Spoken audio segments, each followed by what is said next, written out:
et je voulais vous parler un peu de Renée, ma professeure de français préférée. Quand je commençais à étudier le français, j'étais encore au Brésil, j'étais à l'université. J'avais comme un plan, comme un objectif dans ma vie, d'aller faire une partie de mon doctorat à Paris. Et à ce moment-là, j'ai connu Renée comme professeure. Et je pense sincèrement aujourd'hui que ça a été grâce à elle que j'ai réussi à aller à étudier à Paris. À l'époque, j'avais besoin de passer un examen de proficience de la langue française et elle m'a beaucoup aidée avec ça. Donc, oui, elle a fait partie de mon histoire de vie. Aujourd'hui, j'habite à Montréal parce qu'après quelques années, j'ai revenu au Brésil, je continue mes études de doctorat, j'ai fini tout, je commençais à travailler, etc. Mais après quelques années, on a décidé de venir habiter ici au Canada, à Montréal. Et bon, une partie de notre décision, c'était vraiment à cause du français.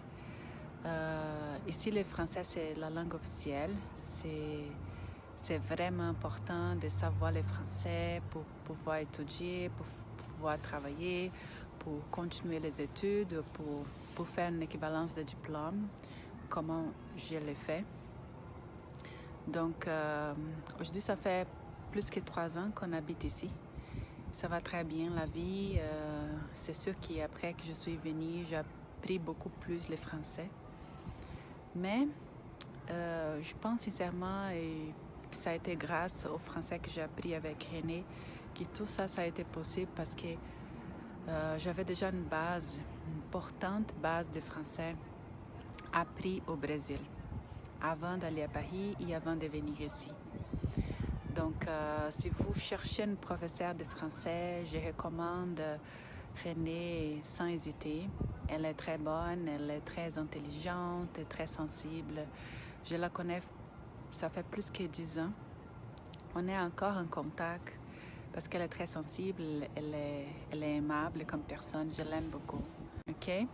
Donc, bonne chance avec votre démarche avec les Français. Et voilà, c'est ça.